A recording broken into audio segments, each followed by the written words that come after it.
ఒక్కరూ కూడా కొంచెం హెల్త్ని కాపాడుకోవాలి అని అంటే మనం రోజు చేసుకునే టిఫిన్స్లో కొంచెం మార్పులు అనేది చేసుకోండి. మనం మినపప్పు అలాగనే బియ్యము పోసి ఎక్కువగా దోశలు అంటే అలా చేస్తూ ఉంటాం కదా, దోశలు పిండి అనేది ఇలా కలుపుకుంటూ ఉంటాము, అంటే అలా పట్టుకుంటాం అన్నమాట. అప్పుడు మనం ఏం చేయాలి అంటే కొంచెం షుగర్ పేషెంట్లకి బియ్యము అవాయిడ్ చేయాలి. కాబట్టి అందులోకి ఏంటి అంటే కొంచెమే బియ్యం, కొన్ని బియ్యాన్ని యాడ్ చేసేసుకొని దీంట్లోకి అన్నీ కూడా మంచివి అనమాట. అంటే పెసర చాలా మంచిది, అలాగనే బొబ్బర్లు చాలా మంచివి, తర్వాత కొంచెము శనగపప్పుని అలా మినప్పప్పుని అన్నిటినీ యాడ్ చేసేసుకొని ఇట్లా దోశల పిండి అనేది పట్టేసుకోండి. మనకి హెల్త్కి మంచిగా ఉంటుంది. అలాగనే మనం టిఫిన్స్ కూడా రోజు చేయాలి కాబట్టి, అంటే టాబ్లెట్ వేసుకుంటాం కాబట్టి మనం ప్రతిరోజు ఏదో ఒక టిఫిన్ అయితే కంపల్సరీగా చేయాలి.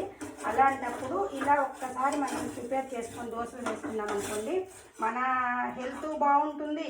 అలాగే మనం టిఫిన్ చేసే టైం కూడా మంచిగా మార్నింగ్ ఇలా చక్కగా దోశలు చేసుకొని తిన్నాం అనుకోండి, హెల్త్ని చూసుకున్నట్టు ఉంటుంది, చాలా బాగుంటుంది అన్నమాట. అంటే పట్టే పిండ్లలో కొంచెం మార్పులు చేర్పులు చేసుకోవాలి. అలానే ఇంకొకటి కూడా ఇందులో మర్చిపోయినానండి, మెంతులు కూడా మనం ఇన్ని మెంతుల్ని యాడ్ చేసుకోవాలి.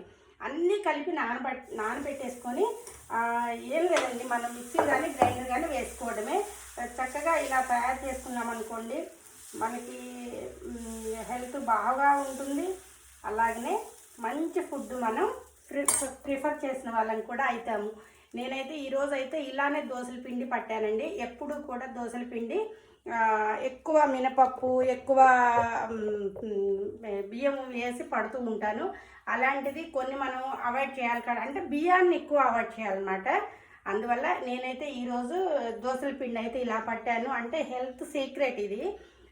మన షుగర్ ఉన్న వాళ్ళకి ఏదో అవుతుంది, ఎప్పుడు ట్యాబ్లెట్లే వాడాలి, ఏదో అవుతుంది అని భయపడకుండా చక్కగా ఇలాంటి హెల్త్కు సంబంధించిన టిప్స్ వాడుతూ మనం ముందుకైతే వెళ్ళొచ్చండి. ఇదన్నమాట. అందరం కూడా డల్గా ఉండకుండా యాక్టివ్నెస్ అన్నిట్లో కూడా పాల్గొంటూ ప్రతి ఒక్క కార్యక్రమాల్లో కూడా పాల్గొనాలి అంటే ఇలాంటి మనం చేసుకునే పదార్థాల్లో ఇలాంటి హెల్త్కి సంబంధించినవి చేసుకున్నాం అనుకోండి, అందరం కూడా హెల్తీగా ఉంటాము. అదండి నాకు తెలిసిన విషయాన్ని మీ అందరితో కూడా నేను ఇలా పంచుకుంటూ ఉంటాను. మీరు కూడా ఇలా చేస్తే నాకు కామెంట్ బాక్స్లో కామెంట్ పెట్టండి. దోశలు ఒకసారి నేను ఈ దోశ ఎలా వచ్చిందో టేస్ట్ చేసి చెప్తాను. నూనె కూడా కొంచెమే వేసుకోండి, అంటే దోశ తీసేటప్పుడు కొంచెం నూనె వేయాలి కాబట్టి కొంచెం నూనె వేసుకోండి అంతే.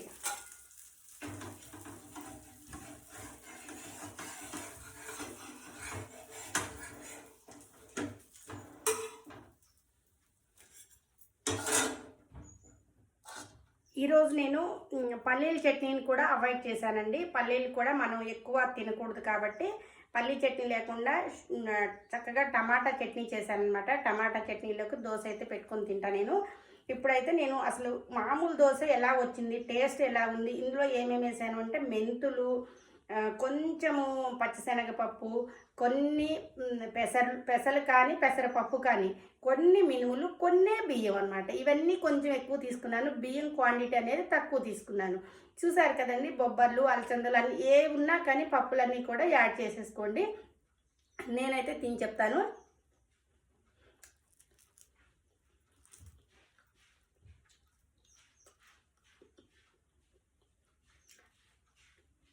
అద్దరిపోయే టేస్ట్ అయితే వచ్చిందండి, అద్దరిపోయే టేస్ట్ అనమాట. అసలు మామూలుగా లేదు, అన్నీ కలిసినాయి కాబట్టి అదొక ఫ్లేవర్ వచ్చిందనమాట.